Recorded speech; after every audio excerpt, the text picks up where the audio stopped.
नमस्कार जी। नमस्कार जी। क्या नाम है जी आपका? शशि बाला। बहन जी, आप कहाँ से हैं? बीबी नगर, बुलंदशहर, उत्तर प्रदेश से। संत रामपाल जी महाराज से नाम दीक्षा आपने कब ली? 2012 को। संत रामपाल जी महाराज से नाम दीक्षा लेने से पहले क्या आप भक्ति साधना भी करती थी? हाँ जी, मैं सभी देवी देवताओं की भक्ति करती थी और ज़्यादातर दुर्गे माँ की पूजा करती थी, जो कि मैंने घर में सीमेंटेड मंदिर भी बनवा रखा था माँ का। उसके बाद परेशानियों ने ज़्यादा घेर ली भक्ति करते करते, तो मैं जय गुरुदेव के पास गई। वहाँ पर मैंने 2 साल भक्ति करी।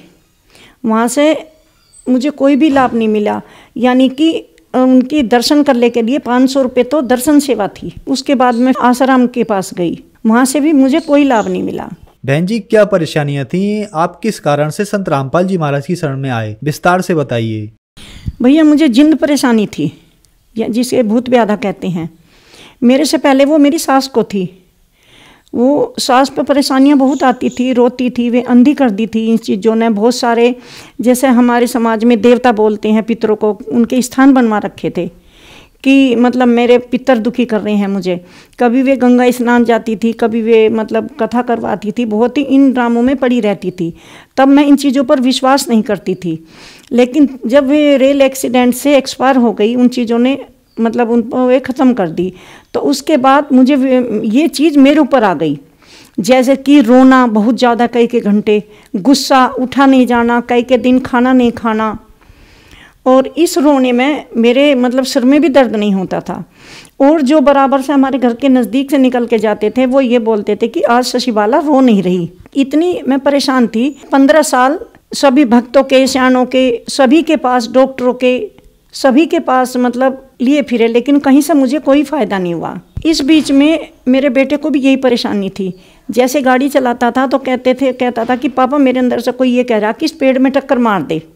तो उसके हाथ में से फिर हैंडल ले लेते थे और खुद गाड़ी चलाते थे। और उसको भी गुस्सा बहुत आता था। और सारी प्रॉब्लम यही थी भूत व्याधा वाली जो मुझे थी। इस बीच में वो मिलिट्री में हो गया, तो पहला ही पोस्टिंग गया था राजौरी। तभी वो इस किसी चीज़ ने उठाकर नीचे फेंक दिया, यानी कि उसके पैर सुन हो गए थे। वो मुंह से ठीक ठाक बोल रहा था, कह रहा था पापा मैं किसी ने फेंका हूँ, किसी ने गिराया हूँ, मैं पीछे से धक्का दिया मुझे। यानी कि 1 महीने के अंदर हॉस्पिटल में मेरा बेटा एक्सपायर हो गया। उसके बाद फिर जो एक्सपायर हो गया, तो जो आत्मा मुझे परेशान करती थी, उन्होंने आकर कहा कि ले तेरे बेटे को तो अब हम ले गए। जो जिन्न था, मेरे से ये सब बातें छुपाई जा रही थी। मेरे से घर पर नहीं बताया था कि मम्मी को मत बताना। और वहाँ ये सारा काम ख़त्म हो चुका था, लेकिन जिंद ने मेरे से बता दिया था कि उसे तो हम ले गए और उसे लेके आ रहे हैं अब। और उसके बाद फिर मतलब बेटा एक्सपायर हो गया। तो 2 बेटे थे मेरे पास, तो उससे पहले ही बेटे की शादी कर ली थी 1 साल पहले। तो बेटे को जो बेटा हुआ, यानी कि मेरा पोता, वो भी 2 साल की उम्र में ही डरने लगा, चिल्लाने लगा कि दादू ये उठा के ले जा रहे। मुझे बहुत बुरी तरह तड़पता था। यानी और बहू को भी यही परेशानी होने लगी शादी होते ही। वो भी गुस्सा आना, जैसे कि कपड़ों में आग लगनी। सेब संदूकों में रखे रखे आग लग जाती थी, बहू के कपड़ों में भी और मेरे कपड़ों में भी। और जब उन्हें खोलते थे, जब भी देख कर रोते थे कि ये क्या हो गया, अब क्या पहनना है। यहाँ तक कि मतलब सोने चांदी की चीज़ भी घर में से जिंद गुम कर देता था। एक दूसरे पे इल्ज़ाम लगता था, लेकिन ऐसा कुछ नहीं था। ना तो बहू ही ऐसी है, और अपना तो पता है, बहू का भी पता है, वो भी ऐसी नहीं है। लेकिन ये चीज़ जब मतलब कभी गाड़ी के कागज़ गुम करना, कभी पैसे गुम करना, रखे रखे गुम हो जाते, तो विश्वास आया कि ये जिंद ने ही सब कुछ किया है। इतनी भक्ति करते करते हम 15 साल परेशान रहे। और जैसे कि बालाजी 1 महीना 5 बार रह गए, दोनों बेटों को लेकर, मेरे हस्बैंड और मैं, चारों सदस्य 5 बार 1 महीना रह गए राजस्थान बालाजी। और जहाँ भी जो भी वो बताते थे कि ये करो वो करो, वो ही सब कुछ करते थे, लेकिन कोई भी लाभ नहीं मिला। वहाँ से भी इसी तरह रोती हुई, बिलखती हुई मुझे लेकर आए बेहोशी हालत में। और आने के बाद फिर कहा कि एक रतरोई मंदिर है, वहाँ काली का मंदिर है, वहाँ बाबा हैं, वो छड़ी लगाते हैं और वहाँ जाके ठीक हो जाएगी। वहाँ मुझे लेकर गए। वहाँ करीब मैं 2 महीने रही, जिसमें वहाँ कमरा भी किराए पे मिलता था और खाने पीने का भी अपना सब खर्च था। और 1 प्लेट में पूजा पाठ के सामान चढ़ते थे, और उसमें 100 रुपये से कम दान नहीं रखा जाता था। और इसके बावजूद भी वहाँ विदाई होती थी, थोड़ा सा आराम होते ही कहते थे कि अब विदाई कर दो, आते जाते रहना, ठीक हो जाओगे। तो जो भक्त वापस आते थे, मतलब दोबारा फिर बीमार होकर, जब मैं 2 महीने रही तो इस बीच में बहुत भक्त आए। मैं उनसे पूछती थी उनके कर्मचारियों से कि भाई ये तो अभी ठीक होकर गए थे तो दोबारा कैसे आ गए। तो उनके कर्मचारी बोलते थे कि इन्होंने विदाई अच्छी नहीं करी, इसलिए इन्हें दोबारा परेशानी आ गई। विदाई ये होती है कि थोड़ा सा आराम कर दो, उसके बाद नगद कैश दिया जाता है। और पूरे मतलब जो वहाँ वे रहते हैं, मतलब बीमार लोग रहते हैं या ठीक भी रहते हैं, उनके साथ उन सबको मिठाइयाँ बांटी जाती हैं। जो कर्मचारी हैं, बाबा हैं, दादी हैं, उनका परिवार है, उनके सबके कपड़े दिए जाते हैं। डबल बेड की कंबल है, चादर है, रजाई है, ये सभी चीज़ दी जाती है। तो वहाँ मेरे से बताया कि 1 लाख से कम विदाई करोगे तो ठीक नहीं हो पाओगे, उनके कर्मचारियों ने। तो मैंने मन में प्रेरणा कर ली कि मैं 1 लाख की विदाई करूँगी, मुझे बाबा ठीक कर दें। क्योंकि मैं रात दिन चिल्लाती थी, ना मैं कुछ खाती थी ना कुछ थी, मेरे शरीर में हड़कल करते थे ये चीज़, बुरी तरह हाथ पैर पीटती रहती थी। कई बार तो उन्होंने मुझे मंदिर के पीछे खेत थे वहाँ भी ले जाकर डाल दिया, खूब डंडा बजाया। मेरे सारे मतलब वे जहाँ से गेहूं कटते हैं शरीर में घुस गए। बहुत ही भैया मैं बता नहीं सकती, इतनी बुरी हालत होगी कि वो दिन आज याद आते हैं तो शरीर कांप उठता है। फिर वहाँ से भी विदाई करवाने के बाद मुझे वही समस्या, थोड़ा सा आराम हुआ। उन्होंने विदाई की कह दी कि पहले विदाई करो, जब ठीक होगे विदाई कर दी। विदाई के बाद मैंने बोला कि बाबा मुझे तो यही समस्या सारी फिर हैं। तो उन्होंने फिर मेरे पर डंडा बजाना शुरू कर दिया कि तू जानबूझ के कर रही है। इसके बाद कहने लगे कि आते जाते रहना और ठीक हो जाओगे। वहाँ से मैं और मेरे हस्बैंड और मेरा बेटा तीनों इतनी बुरी स्थिति में निकले रोते हुए कि अब कहाँ जाएं, क्या करें। अब इसके बाद फिर मुझे बदायूं ले गए। किसी ने बोला था कि बदायूं में 40 दिन का चिल्ला होता है, आप वहाँ ले जाइए, वहाँ ठीक हो जाओगे। वहाँ भी 40 दिन का चिल्ला कराया। जैसे कि ये मुसलमानों के मीर पीर मजहार ये होते हैं सब, जो भी जिसने चादरें चढ़ाना वो बताया, जो भी दान पुण्य बताया वो भी किया। वहाँ से भी कोई लाभ नहीं मिला। फिर गया जी पिंड दान करे, पिंड दान कर आए, पितरों के सबके कपड़े देखाए, वहाँ से भी कोई लाभ नहीं मिला। उधर से रोना तो मेरा बंद हुआ ही नहीं, ऐसी रोती और चिल्लाती आऊँ थी कि रास्ते में जो भी मिलते थे सब हंसते थे मुझे देख के। उसके बाद फिर गया जी से भी कोई आराम नहीं लगा। अब फिर बालाजी, हम जय गुरुदेव के यहाँ गए कि किसी ने बताया कि गुरु बना लो, वहाँ से ठीक हो जाओगे। पहले उनके सत्संग भी सुनने लगी जो आसपास में होते थे, और वहाँ लेके गए मुझे, जो जय गुरुदेव में भैया थे, वहाँ जय गुरुदेव से नाम लिया। नाम लेने के बाद मतलब उन्होंने कहा कि यहाँ सेवा करो, जितनी सेवा करोगे उतने ही कर्म कटेंगे। तो वहाँ जैसे जून का महीना था, जैसे गेहूँ कटने और खेतों में खाद डालना और जो भी वहाँ काम होता था वो सारा किया। खेतों में से सब्जी निकालनी, आलू निकालने, और इतना करने के बाद भी शाम को खाना होटल से खाना पड़ता था, और दूध भी चाय के लिए मोल लेना पड़ता था। कहीं पंखे नहीं थे तो बोला कि गर्मी लगे तो आपस में सब कहने लगे कि पंखा लगा लो, वहाँ वो सुविधा भी करी। लेकिन वहाँ तो रुक ही नहीं पाते थे, खेतों में ही रहते थे सारा दिन। अब वहाँ से मैं बीमार होकर आती थी बहुत बुरी तरह, 2.5-3 साल तक जुड़ी रही। हाँ, जय गुरुदेव ने बोला, मैंने कही बाबा मुझे तो आराम नहीं लग पा रहा, वही स्थिति है मेरी, कि सोना दान करो। जय गुरुदेव ने सोना जो चोटी में लगाया जाता है, सोने की चोटी है, उसमें सोना दान करो जब ठीक होगी। तो मैंने जय गुरुदेव से बताया, बाबा मुझे सपने में ऐसा बोला। तो उन्होंने कहा कि हाँ सोना दान करो जब ठीक होगी। तो जो मैंने कानों में कुंडल पहन रखे थे वो मैंने निकाल के उनके हाथ में दे दिए।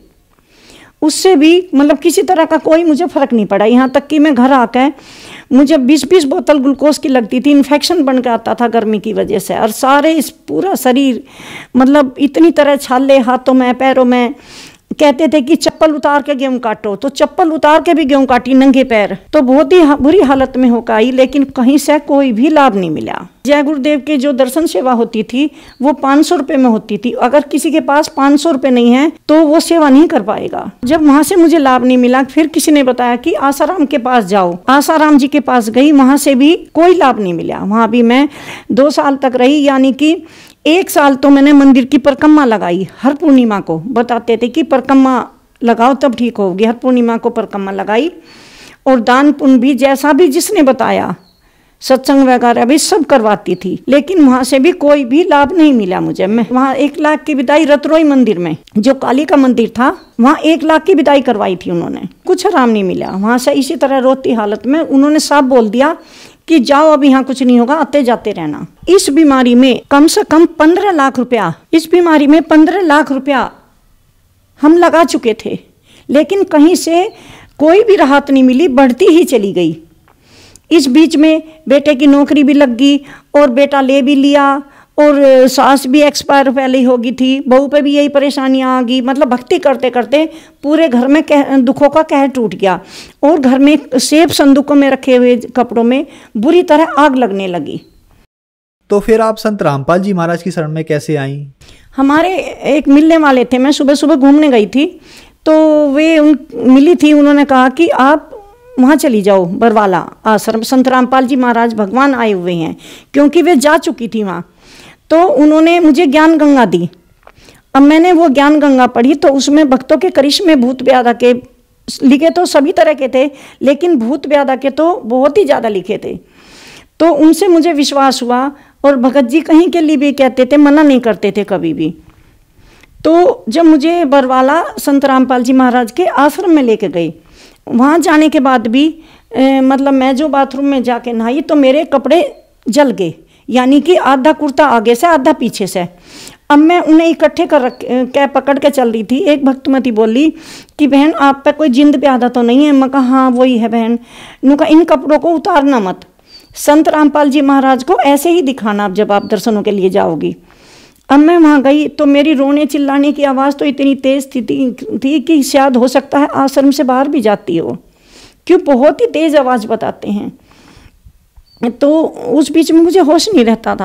अब तो मैं खड़ी जैसे हुई, संत रामपाल जी महाराज ने कहा बेटी आ गई? मैं कहा हाँ गुरुजी, मुझे भूत व्याधा है, 15 साल हो गए, मैं बहुत परेशान हूँ, मेरे पूरा परिवार घेर लिया और एक बेटा भी चला गया। और इस तरह मैंने जो कपड़े पहन रखे थे वो दिखाए कि इस तरह रखे रखे कपड़ों में आग लग जाती है। परमात्मा बोले कि बेटा अब के बाद ऐसा नहीं होने का, तेरे भूत कुछ नहीं बिगाड़ सकते, लेकिन तू भक्ति करना और मर्यादा में रहना। वो दिन का सो आज है भैया, मेरे कपड़े नहीं चले। जो मेरे ऊपर ये भूत व्याधा वाली परेशानी थी या मेरे परिवार के ऊपर थी, वो सब परेशानियां जा चुकी। और मतलब यहाँ तक कि मेरे बेटे और बहू नहीं मानते थे इस चीज़ को, लेकिन परमात्मा ने उन पर भी ऐसी दया करी कि ना तो फिर उनके कपड़े जले, ना ही पोता डरा जैसे चिल्लाता था बुरी तरह। और आज परमात्मा की दया सब पर हो गई, बेटे बहू पोतों पर। संत रामपाल जी महाराज की शरण में आ गए। पहले लाभ तो यह है कि हमें मोक्ष का मार्ग मिला। एक और लाभ मैं बताना चाहती हूँ। मेरे ससुर मिलिट्री से रिटायरमेंट, वो इन चीज़ों को मानते नहीं थे। उन्हें बाथरूम आने में परेशानी होगी, एक एक टोपा इस तरह उन्हें बूंद बूंद बाथरूम आने लगा। अब डॉक्टर के लेके दवाइयों से कोई आराम नहीं लिया हुआ। फिर उन्हें मेरठ ले गए, वहाँ बोला कि इनकी एज ज़्यादा है, 85 साल के करीब एज थी, इनकी एज ज़्यादा है, इनका ऑपरेशन नहीं हो सकता। वहाँ से वापस ले आए, पेशाब की थैली लगा दी उनको। अब वो इस चीज़ से, थैली से बहुत परेशान थे कि मैं तो नहीं जी सकता अब ये थैली लगा के, मुझे तो बड़ा मुश्किल लग रहा है।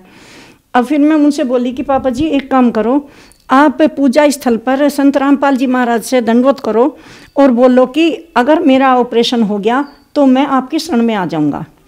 अब भैया मरता क्या नहीं करता। उन्होंने जाके वहाँ सीधे लेट के संत रामपाल जी महाराज का जो फोटो है जहाँ ज्योति जलती है हमारी, तो वहाँ दंडवत की और बोला कि भगवान मुझे ठीक कर दो, मैं आपकी शरण में आ जाऊँगा।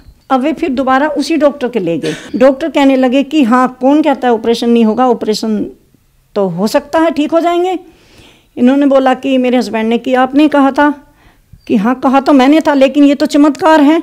सक्सेसफुल ऑपरेशन हो गया उनका, मतलब संत रामपाल जी महाराज की दया से। और वहाँ से आने के बाद उन्होंने नामदान ले लिया संत रामपाल जी महाराज से। बहन जी, संत रामपाल जी महाराज से नाम दीक्षा लेने के बाद आपको बहुत सारे लाभ प्राप्त हुए। आज आप टीवी पर इंटरव्यू दे रही हैं और बहुत सारी महिलाएं हैं जो किसी न किसी तरीके से परेशान हैं। आप उन लोगों के लिए एक उम्मीद की किरण है। अगर उनको अपने दुख परेशानियां दूर करानी है तो उनको क्या करना होगा?